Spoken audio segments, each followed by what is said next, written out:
ये है दिल्ली दर्पण।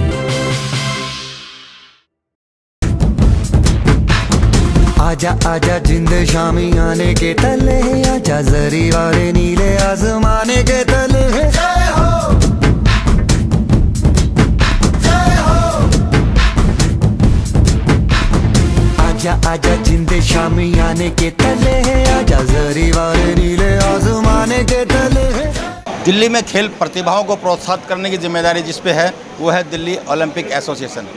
आज दिल्ली ओलंपिक एसोसिएशन के चुनाव निर्विरोध संपन्न हो गए हैं। इस वक्त मैं खड़ा हूँ ओखला इलाके में जहाँ ये चुनाव हुए हैं।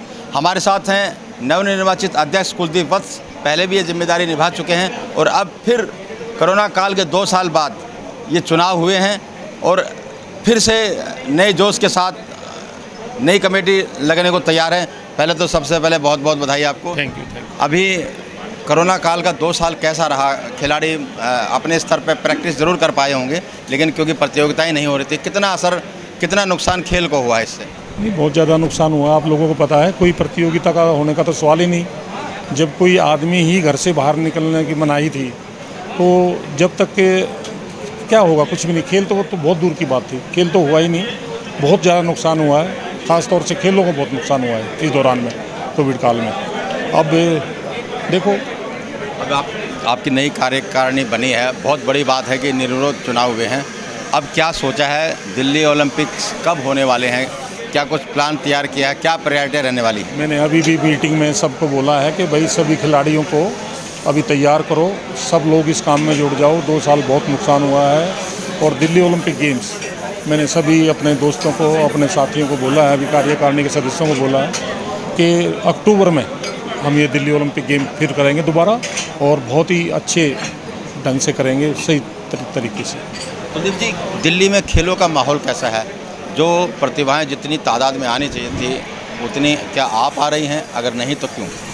नहीं, अभी फ़िलहाल तो हम कह ही नहीं सकते, क्योंकि कोरोना काल था और अभी भी लोगों के मन में डर रहता है। आप पता, न्यूज़पेपर में, टीवी में थोड़ा सा आ जाता है, इतने कोरोना केस आ गए तो बच्चे स्टेडियम्स में जाना बंद कर देते हैं, स्कूलों में बच्चे खेलना बंद कर देते हैं। लेकिन आपने जैसे भी कहा है कि सतर जो है दिल्ली का, दिल्ली देखो राजधानी है, यहाँ बाहर के लोग भी बहुत ज़्यादा हैं और यहाँ आबादी ज़्यादा है, ज़मीन की कमी है। यहाँ देखते हैं परंपरागत जो खेल होते हैं उनमें तो बहुत अच्छा परफॉर्म कर रहे हैं। और सबसे बड़ी बात तो ये है कि जब ज़मीन होती है, जहाँ ज़्यादा जगह मिलेगी, स्टेडियम बनेंगे या खुली जगह होगी तो प्लेयर खेलेंगे ना। अब यहाँ तो बिल्डिंग ही बनती जा रही है, बहुत दूर दूर जाओ आप, तो फिर जाने में, ट्रांसपोर्ट आने जाने में खिलाड़ियों को बड़ी परेशानी होती है। स्टेडियम्स जो हैं पहले के बने हुए हैं, उन स्टेडियम्स का कोई ज़्यादा रख रखाव भी नहीं है, और मतलब स्टेडियमों में कोई खेलों का ज़्यादा मतलब रुचि नहीं है बच्चों की। तो हमें दूसरे ग्राउंड्स जो हैं, जैसे एकेडमीज़ आजकल बन रही हैं, लेकिन वो एकेडमीज़ भी जो बन रही हैं वो सिर्फ अपने फ़ायदे के लिए बन रही हैं। वो अपना फ़ायदा चाहते हैं सबसे पहले कि हमारे प्लेयर आगे आएँ, तो दूसरे बच्चे कहाँ जाएंगे। तो सतर में कई चीज़ों की वजह से कमी है, लेकिन धीरे धीरे सब, अभी हम सब लोगों के साथ मिल के और इस पर सबसे बातचीत करेंगे और खेलों का सतर जरूर सुधरेगा। लास्ट टाइम आपने कहा था कि दिल्ली सरकार से सहयोग न मिलने पे नाराज़गी आपने व्यक्त की थी। उससे पहले कैसे माहौल होता था और उसका कितना असर खेल पर पड़ता है?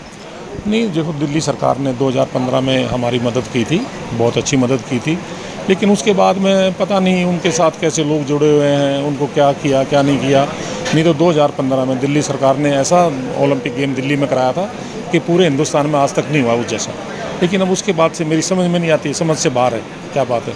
कोई खास रुचि नहीं ले रही है दिल्ली सरकार, लेकिन वो कहते हैं कि भी हम बहुत बड़ा काम कर रहे हैं स्पोर्ट्स के लिए, हम इतना इनाम देते हैं, वो देते हैं। लेकिन देखो, दिल्ली ओलंपिक एसोसिएशन खेलों की पेरेंट बॉडी, दिल्ली में जितनी एसोसिएशन है सब इनके साथ काम करती हैं मिलकर। तो दिल्ली सरकार दिल्ली ओलंपिक को पूछती नहीं है। केंद्र सरकार कुछ मदद कर दे, केंद्र सरकार कुछ मदद कर दे ऐसा? केंद्र सरकार देखो, भारतीय ओलंपिक संघ को मदद करती है, भारतीय ओलंपिक हमें मदद करती है, इसलिए काम चल रहा है। और बहुत से लोग जो हैं अच्छे स्पोर्ट्स प्रमोटर हैं, बहुत से लोग जो खेल में रुचि रखते हैं, हालांकि वो स्पोर्ट्स मैन रहे ना रहे, लेकिन वो हमारी बहुत मदद करते हैं सब लोग। बहुत हमारे बहुत से साथी हैं जो बड़े बड़े प्लेयर रहे हैं, वो मदद करते हैं। बाकी और कहीं से कोई ऐसा कुछ नहीं है। और जब बड़ा हम कोई इवेंट करते हैं तो स्पॉन्सर तो आते ही है, तो अच्छा चल जाता है काम। ऐसी बात है।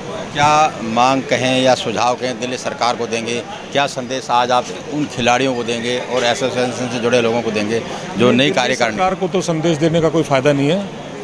मैं खिलाड़ियों को कह सकता हूँ भी अब ज़ोर शोर से मेहनत करो, अच्छे प्लेयर बनो। जब बढ़िया आप निकल के उभर के जब आओगे, आपको कोई रोक ही नहीं सकता। कोई दिल्ली सरकार हो, कोई भारत सरकार हो, आपकी मदद करे ही करेगी हर हालत में। जब एक हमारा ऐसा बन जाएगा खिलाड़ियों का कि उनका सतर इतना ऊंचा होगा तो उनको कौन रोकेगा। तो मेरी खिलाड़ियों से ये है कि भी अच्छे मेहनत करो, अच्छे खिलाड़ी बनो, तो आपकी सब अपने आप सरकार आपके साथ है। ये थे कुलदीप वत्स। सरकार से बेशक नाराज़ थे, लेकिन खिलाड़ियों को लेकर काफ़ी उम्मीद है और उसी उम्मीद के साथ, उसी जोश के साथ फिर से खड़े होने की तैयारी है और खेल को प्रोत्साहन करने की तैयारी है। कैमरामैन लोकेश के साथ राजेंद्र स्वामी, दिल्ली दर्पण टीवी। लेटेस्ट खबरों के लिए सब्सक्राइब करें हमारा YouTube चैनल या फिर लॉग ऑन करें www.delhidarpantv.com। खबरों की कवरेज और विज्ञापनों के लिए संपर्क करें इस नंबर पर।